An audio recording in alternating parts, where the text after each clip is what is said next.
Hundreds of regulations have been eliminated or delayed or rolled back under the Trump administration.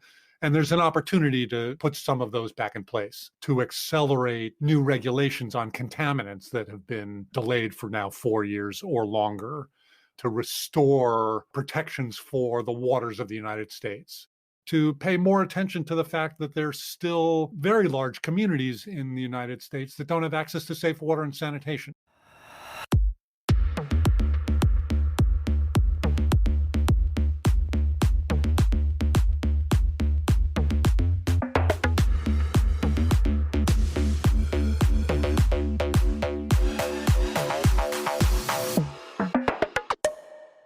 Hi, I'm Jay Famiglietti, the host of the Let's Talk About Water podcast.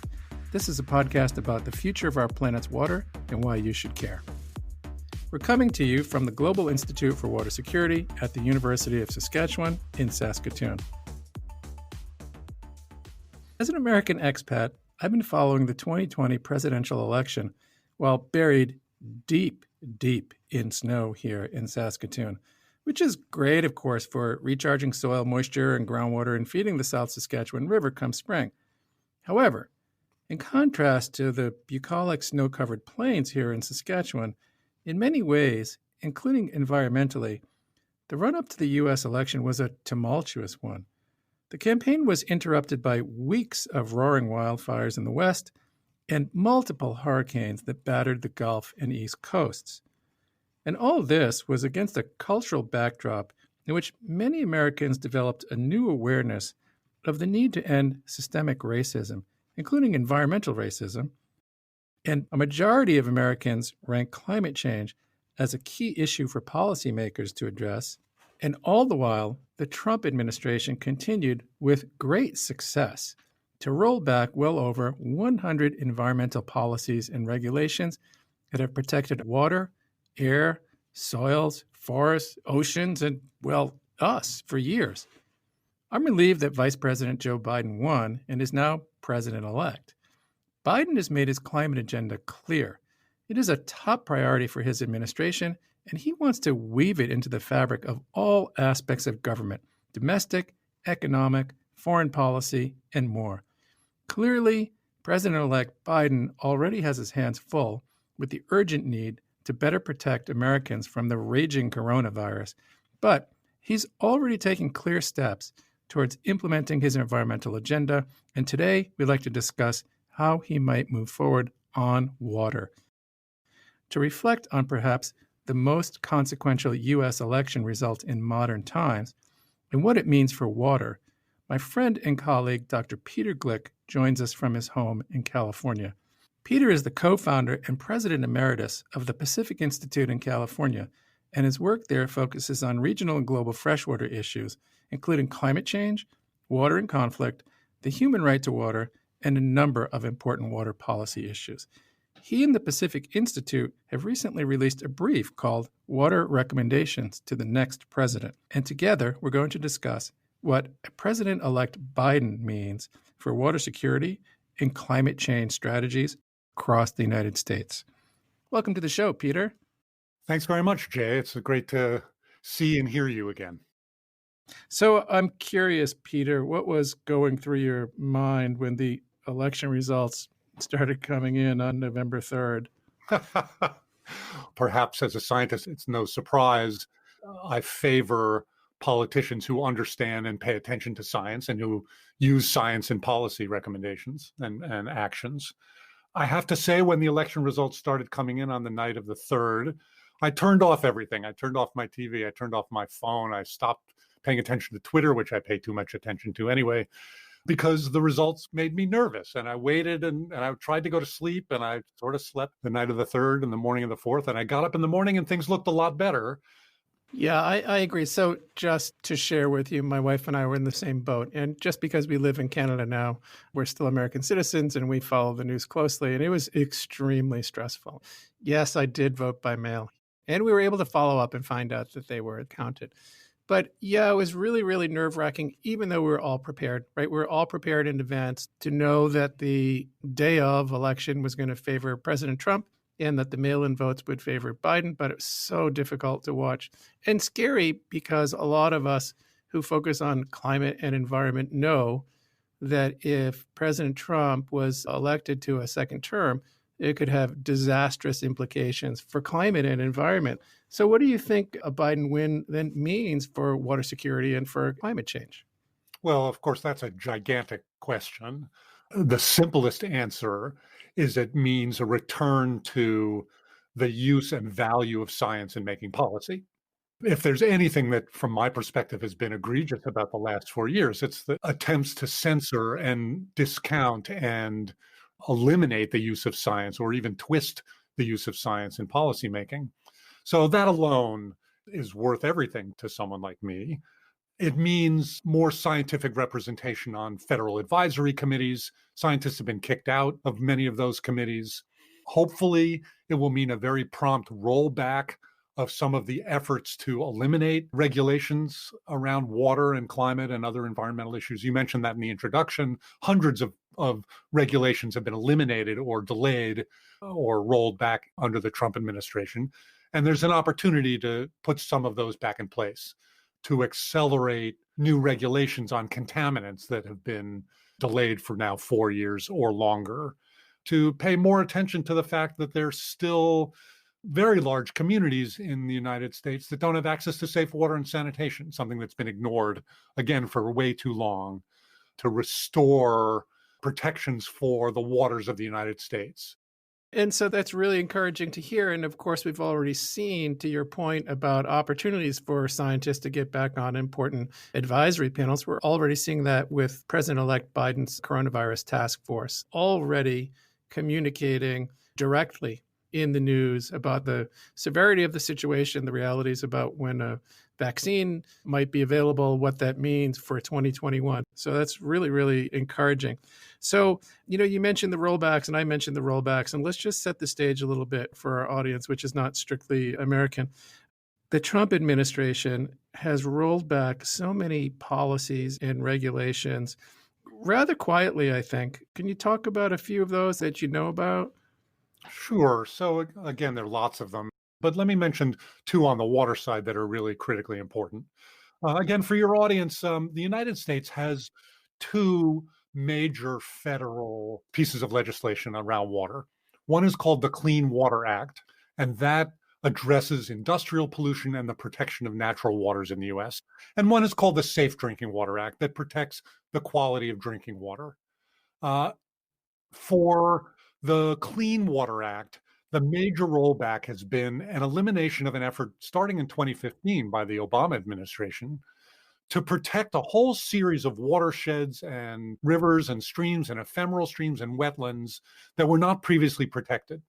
It was a massive effort to really extend protections to waters in the United States that had not previously had legal protection. And the Trump administration rolled that back. It was probably the biggest water disaster in policy that we saw.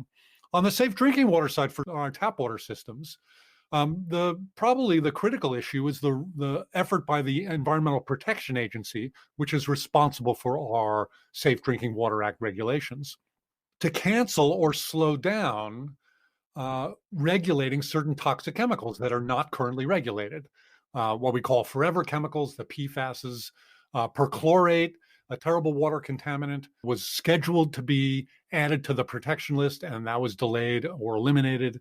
And efforts to eliminate lead pipes, still remaining in many communities in the United States, have been slowed down as well. So those are two examples of really egregious water regulations that the Trump administration eliminated or rolled back that are protective of public health. Yeah, it's really amazing that he was able to do that. I want to share a little anecdote with you. I was at the Water Technology Conference in Israel about a year ago, and the EPA Administrator, Andrew Wheeler, was there. And so Wheeler gets up there, and he starts talking about how clean the air and the water are. And of course, right, this has been happening for a few decades, right? Things have really been getting cleaned up. And he segues very quickly into all the deregulation that they're doing, making the implication that it's the deregulation that's resulting in the clean air and the clean water. And, I think every American in the room, myself included, that live in the United States, that care about the environment, got up and left. So, it was my first sort of in-person brush with the disinformation, with the alternate reality that is the Trump world? Yeah, so it's not a surprise because of who Trump has put into those positions. These are all anti-government, deregulation advocates, industry lobbyists and advocates. Environmental regulations are anathema to them.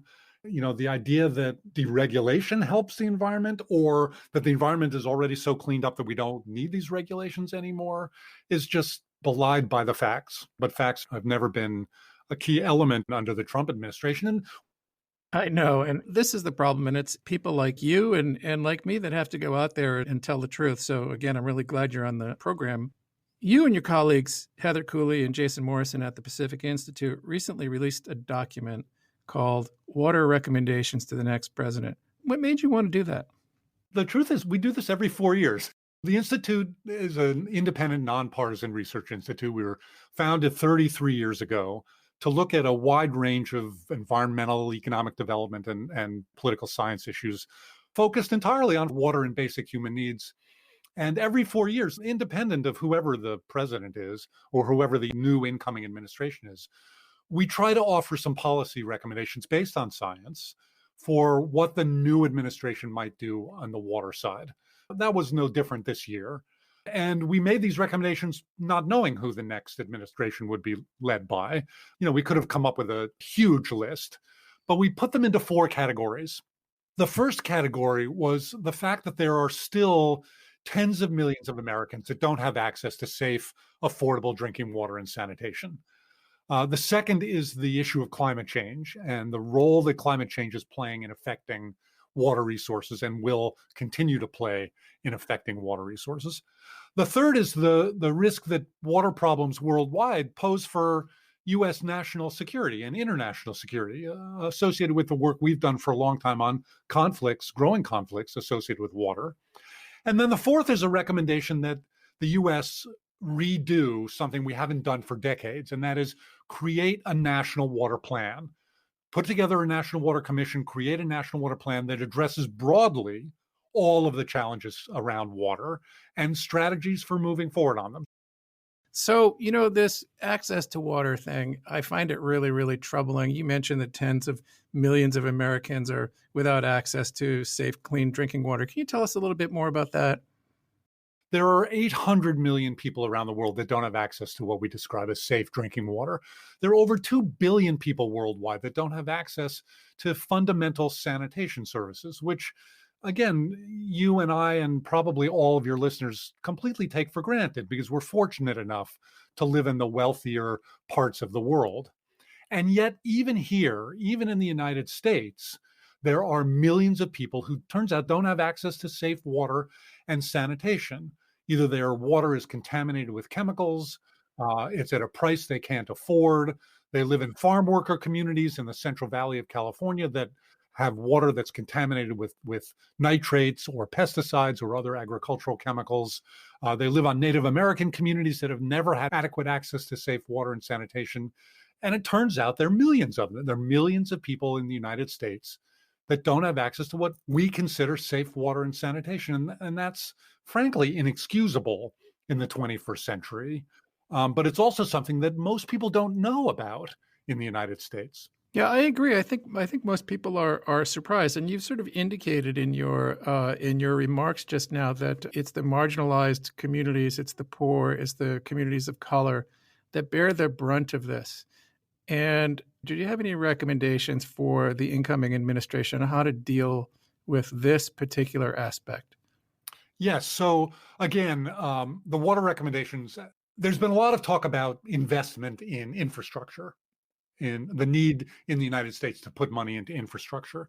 Well, part of that need is water-related infrastructure. It's low-income housing assistance funding. It's rural water improvement funding. It's investment in, frankly, a program to remove every single lead pipe that still remains in our streets, in our old urban centers, that contributes to lead contamination in our drinking water. It's new standards for contaminants that have not been adequately regulated, as we talked about a little bit earlier, the PFASs, the perchlorates, the whole suite of chemical contaminants that ought to be regulated under our Safe Drinking Water Act and ought to be removed from our tap water. We've not addressed that adequately. It's water efficiency programs, both in cities and on farms, that frees up water, that permits more water to be made available to these disadvantaged communities, and at the same time saves the environment and saves money. Those are some of the priorities that we describe as terms of solutions for addressing this failure to meet basic needs for water and sanitation. Those are really solid recommendations, some of the more concise recommendations that I've heard on the topic. So thank you for sharing those with us. It really does look like President-elect Biden wants climate change to really be a cross-cutting theme in his administration. So given that he's already going to do some of the things that you recommend, like staying involved in the National Climate Assessment and rejoining the Paris Agreement, are there other things that you would like to see done? Yeah, well, first of all, let me say that at last, I'm a climate scientist by training and a hydrologist. I've been working in this field for a long, long time. It's long overdue that we've had a national leading political figure talk about the efforts that his administration and his team will take on climate. It's not enough to acknowledge that climate change is real. That ship sailed long ago in the scientific community. It's not enough to say that we ought to be doing something. We have to take action. To his credit, the Biden team long ago in the campaign acknowledged the critical need to address climate change. It's been a sea change. It's a sign for optimism decades too late, but I'm more optimistic now that we have a chance, which we would not have had if there had been a re-election of Donald Trump, a chance to stop this, or at least even slow down the speeding train that's coming at us. The Biden administration has already said they're going to put climate, not just the Science Department, not just the Environmental Protection Agency, not just the Department of the Interior, but the Department of Agriculture, for example, the Department of Commerce, the State Department, and policy. And one key example of what we need to do that was eliminated by Donald Trump is we need to re-up the Clean Power Plan in the United States, which acknowledges that climate change is real and that pushes aggressively forward at decarbonizing our energy system, getting carbon out of our energy production system. We already know that coal is dying. There was nothing that Donald Trump could do to stop that. But frankly, we need to kill it faster than it's dying. We need to eliminate oil, we need to eliminate natural gas, and we need to accelerate the replacement of those with renewable non-carbon sources. And Biden has committed to doing that. So I guess it's clear to say that you're optimistic about the future under President Biden. Well, so I've been accused of being too optimistic in general, and I am an optimist, which some people might think of as just a poorly informed pessimist. But I'm certainly more optimistic with the Biden administration because none of this would have been done under the Trump administration, and we don't have any more time to lose addressing climate issues. Not just because of impacts on water, but because of coastal impacts and impacts on agriculture and impacts on health, all of these things. So I'm more optimistic now than I would have been. I'm pessimistic in the sense that we have to acknowledge that climate change at the moment is out of control, that there are now unavoidable impacts of climate change that we're going to have to deal with. We have to reduce the emissions of greenhouse gases and slow down that speeding train.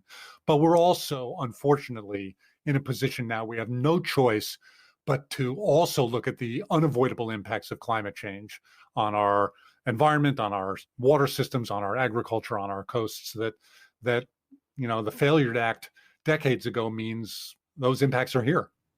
Well, so since we're taking a dark turn, what I saw as a darker side of the report, which is the assessment and preparation for national security threats to water. Can you talk about those a little bit and what that entails? You're absolutely right. In the last few years, not just in the United States, but around the world, there have been what we call cyber attacks, cyber terrorism on water systems. Water systems are increasingly computer connected. We control our dams, we control our water treatment plants through computer systems. And when those computer systems can be hacked, then they can be taken over. And the risk is that there's a risk of water quality challenges, water contamination, release of water from dams. We'll never go back to an analog water system where some guy goes and turns the valve and, opens a spigot and physically adds chemicals to a water treatment plant. There's serious advantages to computer control, but there are liabilities and disadvantages too. And one of those is the risk of cyber terrorism. Now, I believe, first of all, that our water systems are relatively low on the cyber terrorism target list, but they're not zero. And the good news is that there are ways to protect these systems, and we just need to be more aware of both the risks and the solutions to that. Well, I'll tell you what was a real eye-opener for me. So I worked at NASA Jet Propulsion Laboratory for a few years before I moved to Canada, and we were having a conversation one day with the cybersecurity section, and I was unaware that JPL suffers attacks at the rate of something like, thousands per second from around the world. I was completely unaware. It's a national lab. There are many secure projects that are going on. It was so that the purpose of the talk was to raise that level of awareness amongst the scientists, amongst the employees, and it really worked. I don't think anybody in the general public is completely aware of the scope of these kinds of attacks. I certainly wasn't. I work at a relatively small, independent nonprofit research institute. We don't do any secret work. Any confidential work. We don't work for industry. We do science and research, and yet even our small institute, my single IT guy tells me, is constantly being probed by outside computer networks, and we have firewalls in place, and there's nothing secret about what we do. The risk is that we would lose our research and have it be destroyed somehow. But my guess is these attacks are everywhere, and we need to be aware of them. Yeah, I think they are. And so I want to finish up with kind of a question about, the reality of the Biden agenda.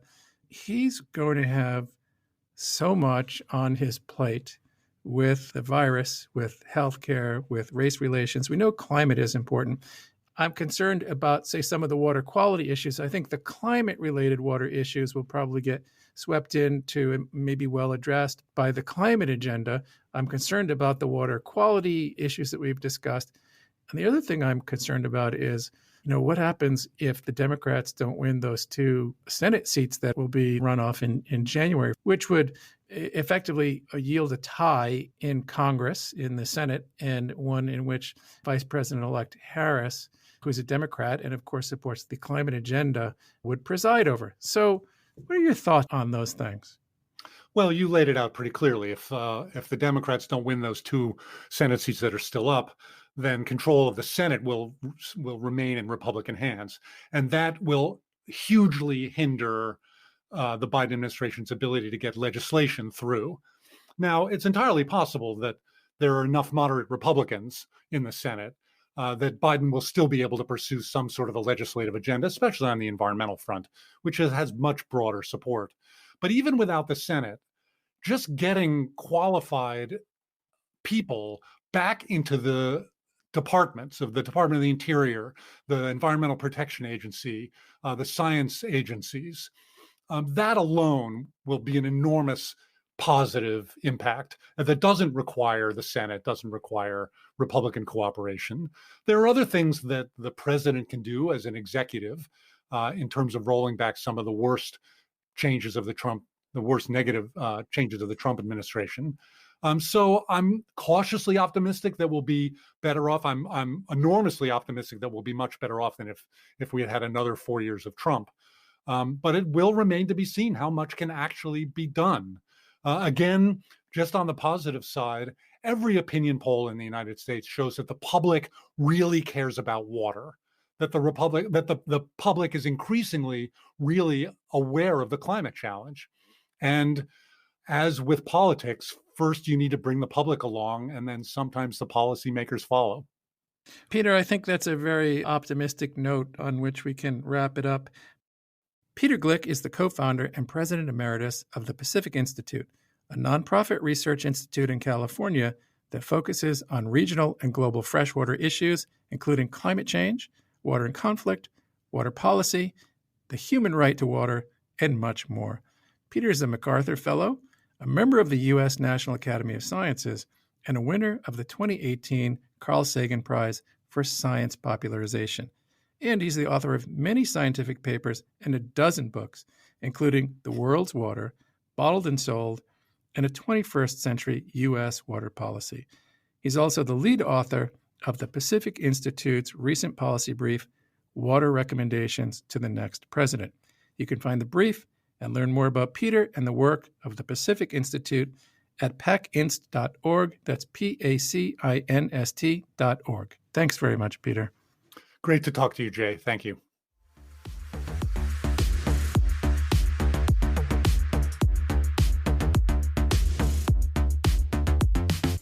Well, that's it for another episode of Let's Talk About Water, produced by the Global Institute for Water Security at the University of Saskatchewan and the Walrus Lab. I'm your host, Jay Famiglietti. Thanks to the Let's Talk About Water team who helped put the show together, including Mark Ferguson, Laura McFarland, Amy Herget, Jesse Widow, Sean Ahmed, Stacy Dumansky, and our producer, Sean Perpick. And as always, special thanks to Linda Lilienfeld. Check out our next show on December 2nd, on which we'll take a fresh look at Indigenous water rights. But instead of checking the calendar, make it easy for yourself and set an alert so you'll know the moment a new episode drops. We're also really easy to find because we're on Apple Podcasts, Spotify, Stitcher, and many other quality podcasting platforms. You can also stream us on Facebook at Let's Talk About Water Podcast or follow us on Twitter at LTAW Podcast. See you next time.